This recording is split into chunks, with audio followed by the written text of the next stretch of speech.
The Custodes are the Emperor's bodyguard, clad in golden armor. They are taller, stronger, faster, more loyal, and more trusted than even the Space Marines and the Primarchs.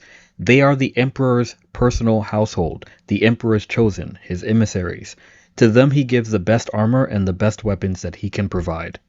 They have been around since the beginning of the Unification Wars. They eliminated the Thunder Warriors and accompanied the Master of Mankind across the stars as he searched for his Primarch sons. They protected the Imperial Palace and fought in the Webway after Magnus's folly.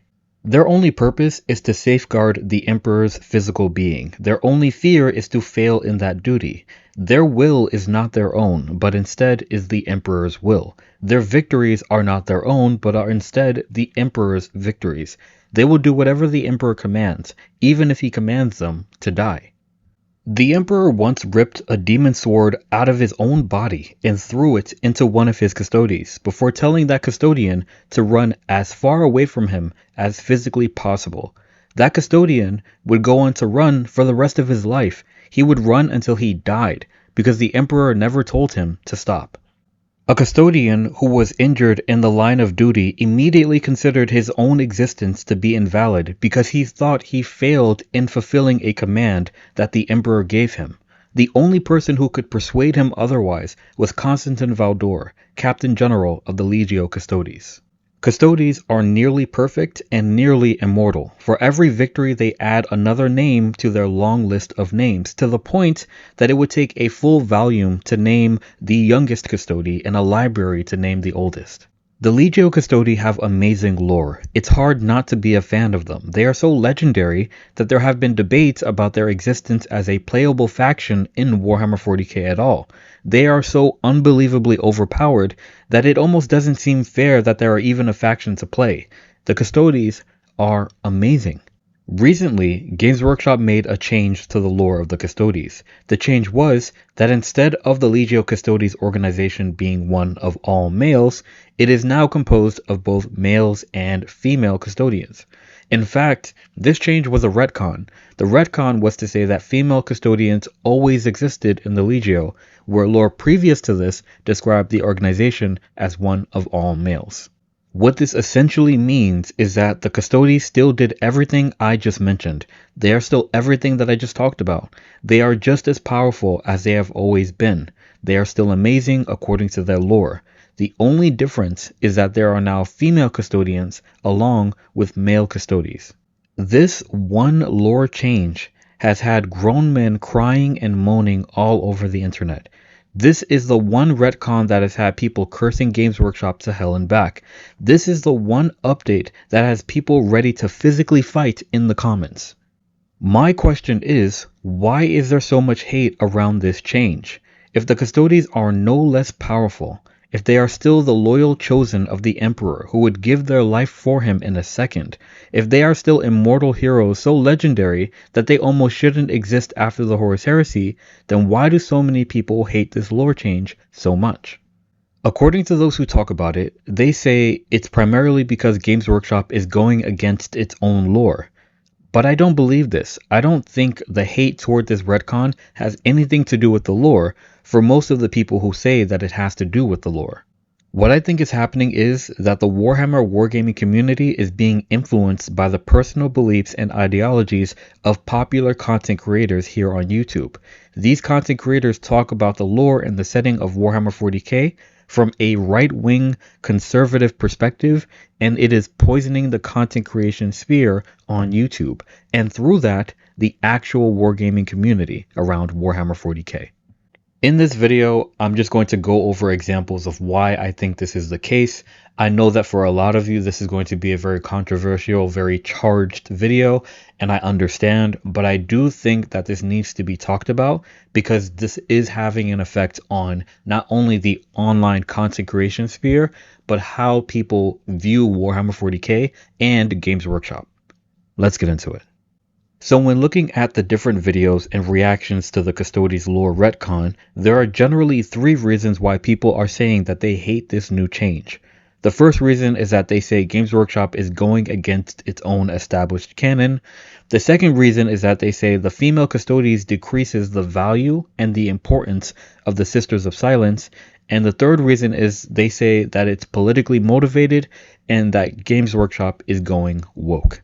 The first reason that the female custodies are getting so much hate is because people feel like Games Workshop is going against their own established lore. This is kind of true, but at the same time, this position is inherently weak because Games Workshop is the company that makes the established lore.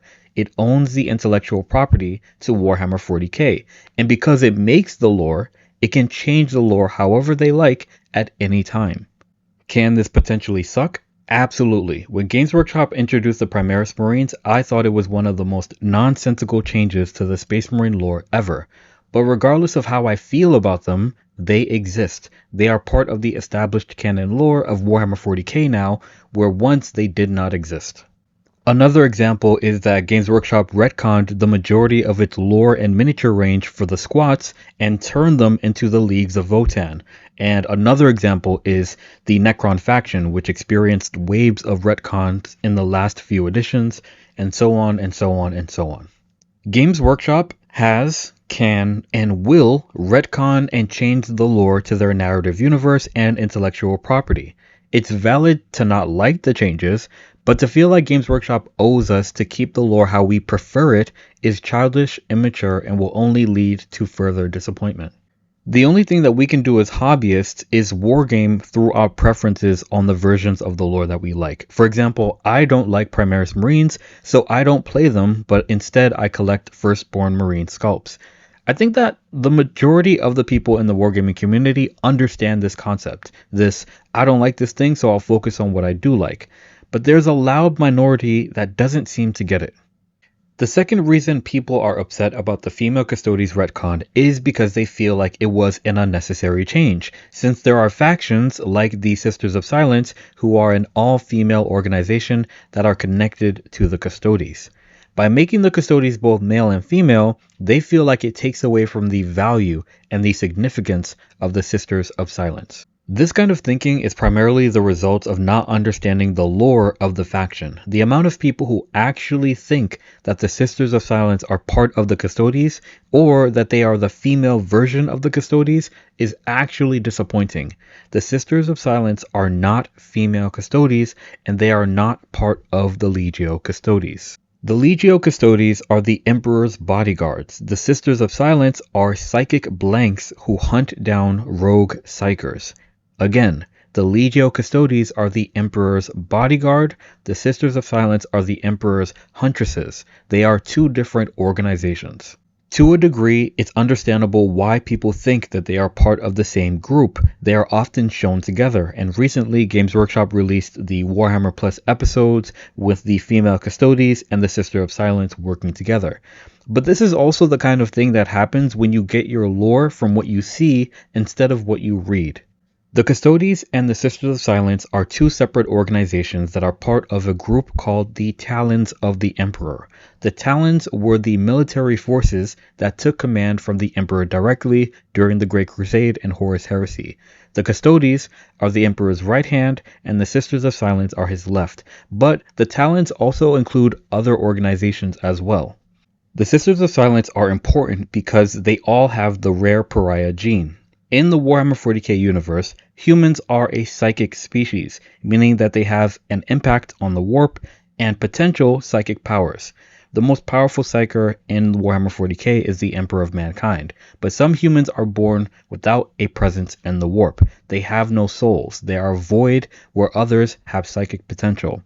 These are called pariahs or psychic blanks. The Sisters of Silence are all psychic blanks. As such, they are practically immune to psychic powers, and they have the ability to repress psychic power around them. Because of this ability, the Emperor gathered these blanks and formed the Anathema Psychana, also called the Sisters of Silence. The job of the Sisters of Silence is to hunt down rogue psychers across the Imperium, capture them, bring them back to the Sol System for whatever reason they might be needed, which is currently to power the Golden Throne. They are an all-female organization simply out of tradition. Male blanks also exist in Warhammer 40k, but male blanks are instead trained to become Calexis assassins. To reduce the importance of the Sisters of Silence and their role as part of the talons of the Emperor to the fact that they are females is not only stupid, but it's also disrespectful to the lore that people claim to be defending so much.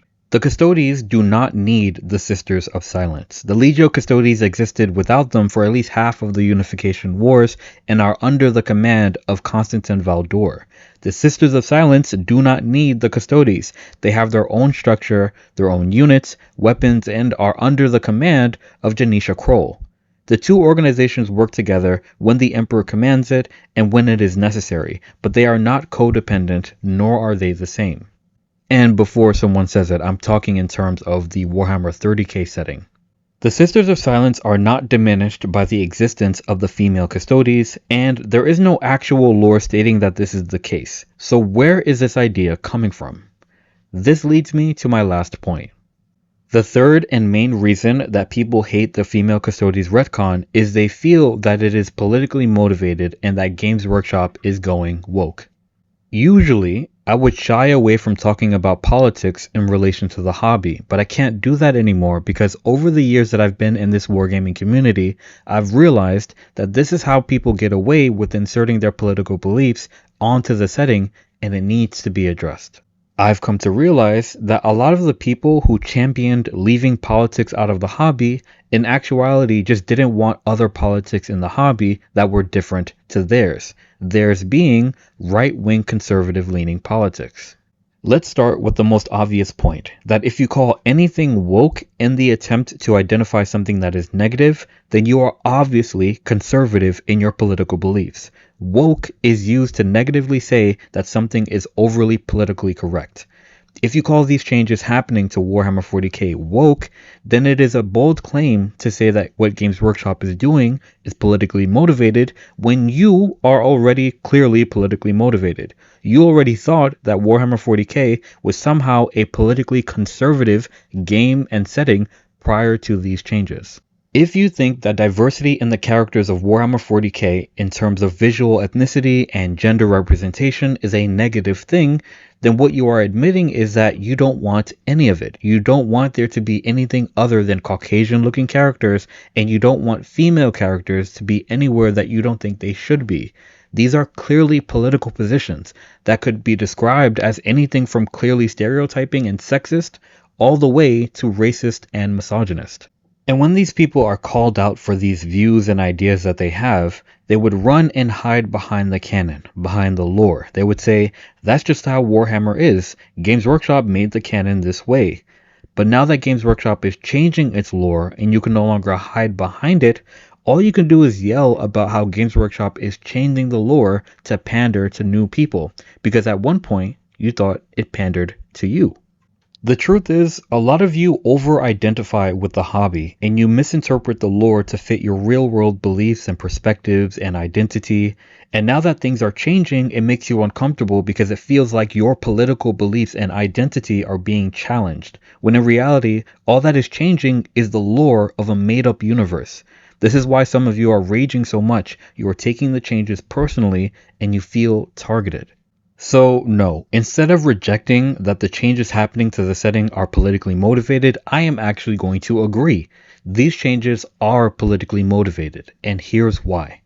Games Workshop started out as a small company in the UK. At the time, the majority of people who bought their products, played their games, and socialized at their hobby shops were mostly Caucasian males. Because of where the company was made and the customer base around the products, the setting mostly had Caucasian-looking characters that were mostly male. Not only this, but the tone of the setting was heavy on Eurocentric political satire. The setting reflected a lot of historical and political events happening either at the time or in Europe's past. Over time, Games Workshop grew as a company, its products and brands reaching other countries. Still, during its early days, specifically around the time that Games Workshop would move away from the Rogue Trader and establish Warhammer 40k, the community around the hobby was still relatively small, mostly male, and mostly Caucasian. And again, because of this, the artwork and the lore reflected this. Warhammer 40,000 received a boost in popularity with the release of 8th edition 40k. Games Workshop had essentially rebranded Warhammer 40k, the miniatures were getting refreshes, model production was modernizing, and lore was being reviewed. More importantly, the community around the hobby was more diverse than ever. It wasn't just Caucasian males getting into the hobby, but people of all ethnicities, races, identities, and so on. These changes were not so much politically motivated as they were financially motivated, but political leaning was the result. Games Workshop is a company. It is a business. The goal of every business is to make money. Games Workshop, as a company, saw that the best way to make the most money was to appeal to the largest audience possible. A larger audience means more customers. More customers means more money. It's as simple as that. So Warhammer began to change. Marketing for it was brighter with more eye-catching colors, characters depicted in the artwork became more diverse, and the lore began to change to complement these modifications to the setting. And this rebranding was a success. The community around Warhammer 40k grew in size, more people bought Games Workshop products, and the company, year after year, made record profits after these changes.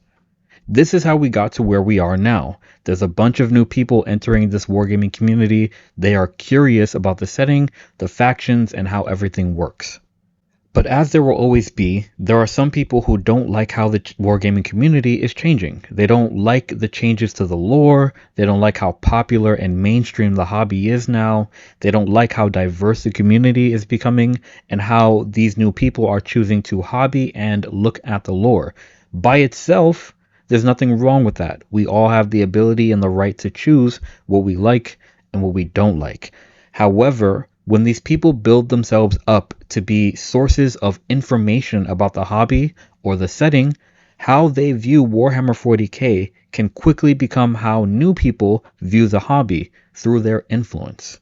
Warhammer 40k oriented content creators here on YouTube have an incredible amount of influence over how people understand Warhammer 40k.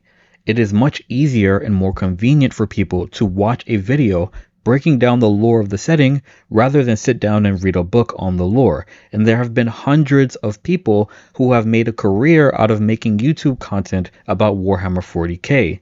This technically includes me as well. We all pull from the same publicly available sources of information about the setting in order to make the content that we do. But for our content to be unique and interesting, we have to add our own personal flair. Some people use narrative voices and personas to convey the lore. Some people only focus on specific aspects of the 40k universe. Regardless of how we do it and how we make our content, the more people watch our content in order to understand the setting, the more influence we have, especially when it comes to new people entering this community. I think there is a responsibility that comes with that, because how we talk about Warhammer 40k can affect how people see it and whether or not they want to get interested in it or involved with it. Therefore, we have to be careful and mindful about how we talk about Warhammer 40k. A problem that the Warhammer wargaming community is experiencing now is there are a bunch of content creators talking about the lore and the setting through the lens of their own preferences, their own political beliefs, and ideas about what the setting is about. The blunt truth of the matter is this: Warhammer 40k is not what we want it to be, it's not what we wish it was, it's not what we think it should be. Warhammer 40k is what it is. And it's Games Workshop that has the ultimate say in what Warhammer 40k is. Honestly, you don't need me to tell you about what Warhammer 40k is. You don't need anyone to tell you about it. You could go straight to the source for up-to-date, accurate information on anything about 40k, because Games Workshop publishes its own material and information on social media, YouTube, and on its own website. When you listen to someone else talk about Warhammer 40k, you have to realize that they are going to add their own personal opinion and interpretation about the information. It's not always going to be 100% accurate. The problem is that not everyone has the ability or the mind to sift through the information that they're being given to know what's true and what's not, especially people who don't know anything about the setting. Add on top of this that not all content creators take responsibility for how they talk about the setting. Describing Warhammer 40k as a political satire on fascism set in the far future is different than describing it as a sci-fi fantasy setting based on a dystopian future. Both descriptions will attract two totally different kinds of people into the setting and hobby community. There are 40k oriented content creators here on YouTube who have tens to hundreds of thousands of subscribers, who get thousands of views on their content, and who talk about the Warhammer 40k setting and lore with such inaccurate information, with so much real world political angle and personal bias that they are actively ruining the quality of the wargaming community around 40k, primarily by attracting the wrong kind of people into this hobby community. There are so many content creators who use the hobby as a platform for sharing their personal political beliefs, and they share it from the position that they are some sort of authority on the topic, when half of them only talk about Warhammer 40k when it's about something that they don't like. Some content creators actually got so bad with it that Games Workshop had to step in and intervene. One of the most notorious examples of Games Workshop coming down on a content creator was that of Arch. Arch used to be called Arch Warhammer until Games Workshop made him take the Warhammer out of his name. He made a bunch of racist and politically charged commentary on not only 40k, but a lot of sci-fi settings. He had a huge fan base who thought that his jokes about black people in sci-fi settings like 40k were hilarious. To this day, Arch still makes lore videos on the 40k universe, and I'm not going to lie to you and say that they aren't good videos or that they're not accurate. They are proof that he can talk about the 40k universe without adding his personal political beliefs. But then again, he has another channel where he does share those political beliefs in the 40k universe, and he still makes the same kind of content that made Games Workshop send him a cease and desist before. To this day, people find that kind of content entertaining, even though what he says is a horribly inaccurate representation of what Warhammer 40k really is. Arch is not the only one, but he was the first one that I personally heard about. There were and are other edgy content creators who depend on racist and sexist jokes or otherwise real-world political banter to convey the lore of the 40k universe. Commissar Gamza comes to mind, and I think even Major Kill fits in with this category. A whole generation of hobbyists learned about the hobby from these kinds of content creators. In 2021, Games Workshop released a statement speaking out against hate and discrimination in the wargaming community around Warhammer 40k, and it received backlash from, guess who, the politically conservative content creators, who collectively misinterpreted the message and complained that Games Workshop was becoming woke and it was kicking out anyone who disagreed. Mind you, why would you want to disagree with the message about standing against discrimination and hate in the wargaming community unless those were things that you stood for? But besides that, do you know why Games Workshop released that statement when they did? Basically, a guy wore Nazi insignia to a Warhammer-oriented tournament event in Spain. Because of the laws in Spain, it was illegal to discriminate against people wearing Nazi symbology for some reason, so the guy couldn't be kicked out of the tournament. When people saw that he was wearing Nazi symbology, some people refused to play against him. But because of the rules of the event, if you refused to play against someone, the person you refused to play against earned 20 points. So for every person that refused to play against him, he earned 20 points. So not only was he not allowed to be kicked out of the tournament despite wearing Nazi insignia, he was also one of the top scored contestants of the event. This person knew what they were doing. They knew how to tread the fine line, and this was just entertainment to them, wearing Nazi insignia to a Warhammer-oriented tournament. Because this was a Warhammer-oriented tournament or event, Games Workshop released the statement that it did to defend and protect its brand. So we have Games Workshop going after content creators that they felt misrepresented their brand. Games Workshop making statements that they don't condone discrimination and bias in the community centered around its products, and Games Workshop actively changing its lore in certain ways to get rid of the old perception of Warhammer 40k. What does all of this mean? It means that Games Workshop is not on any kind of conservative, right-leaning political wave. Why? Because it's bad for business. That's why. The conservative-leaning content creators, they always whine about their significance as paying customers and talk on and on about how entitled they felt that Games Workshop should do what they want them to do. But truly, how profitable were they to Games Workshop if Games Workshop had to rebrand itself in order to make more money? Surely, if they were buying so much stuff, then they wouldn't have needed to change. This brings us back to the female custodies situation, right? We have went over the lore of the Sisters of Silence and we have debunked the idea that the sisters were somehow devalued in the setting through the creation of female custodies. And we have pointed out that Games Workshop has changed the lore and retconned its own canon quite a few times in the past, and because it owns the IP to 40k, it will likely continue to retcon whatever it likes. In all of this online noise about the hate toward the retcon, has anyone given a legitimate reason as to why there can't be female custodies? Because those two arguments, which, if anyone is capable of reason and logic, can't be the actual reasons. GW itself released an article explaining how they fit this retcon into the existing lore. The Emperor took the children of nobles on Terra to make his custodian guard, and some of these children were female. Like I said earlier, Games Workshop makes its own lore, so this update is really all that needs to be said and understood, because the fact that some of the Custodes being female changes nothing about the accomplishments of the Legio Custodes should be important to the people who are reading this lore. Some people ask that if it didn't cause any significant change to the lore, then why even do it? But the real question is, why not? If everything still remained the same, then why not change that aspect? You can't save the established lore because obviously Games Workshop can change its own established lore. You cannot reasonably continue to say, well, the Sisters of Silence are female, so it was unnecessary, because the fact that the Sisters of Silence are female isn't what makes them special in the setting.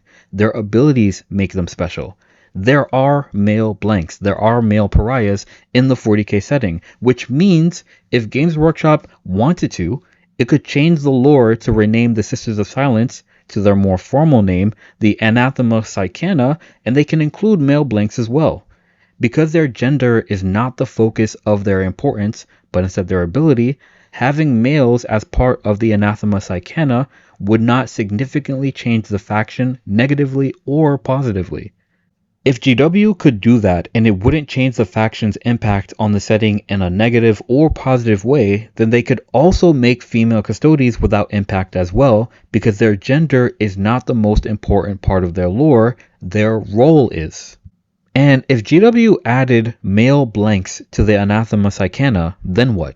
Would you be happy? Would all of you play the faction now that there are males in it? Or would you feel that GW devalued the Sisters of Silence by retconning their lore and adding males to it? I think a lot of the people who claim to hate the female Custodes retcon keep running around the real reason as to why this lore change makes them uncomfortable. They blame it on the lore, but it's not that. They blame it on GW going woke, but it's really not that either. I think they're just uncomfortable with females in the setting being where they think they should not be. Every single time the discussion or possibility of a female super soldier comes up in 40k, the first thing that they always say is, but there are already female factions in the setting. When people started talking about female Space Marines, you all rushed and said, but there's the Sisters of Battle, regardless of the fact that wearing armor and carrying bolters doesn't make the Sisters of Battle equal to the Space Marines. They don't have 3 lungs and 2 hearts like a Space Marine. They don't have a Biscopia or the ability to heal deadly wounds like the Space Marines. They are not the same, but they will still bring them up in comparison. When GW started talking about female Custodes, these people all rushed and said, but there's the Sisters of Silence. Even though, again, the Sisters of Silence are not gene sculpted at infancy to be 10-foot tall paragons of perfection like the Custodes are. They are not the same, but it was the first thing that they could think of to try and discredit the possibility of female Custodes. Such knee-jerk, inaccurate comparisons can only mean one of two things: that they don't actually know the lore of 40k, or that they don't care about the lore of 40k and are instead forcing their own perspective onto the narrative. What will also be done is that they will bring up that females are in the Imperial Guard as well, and there are, but pointing out where females fit in the setting as a way of justifying why they can't be in other places only reveals your personal preference, especially when the lore changes.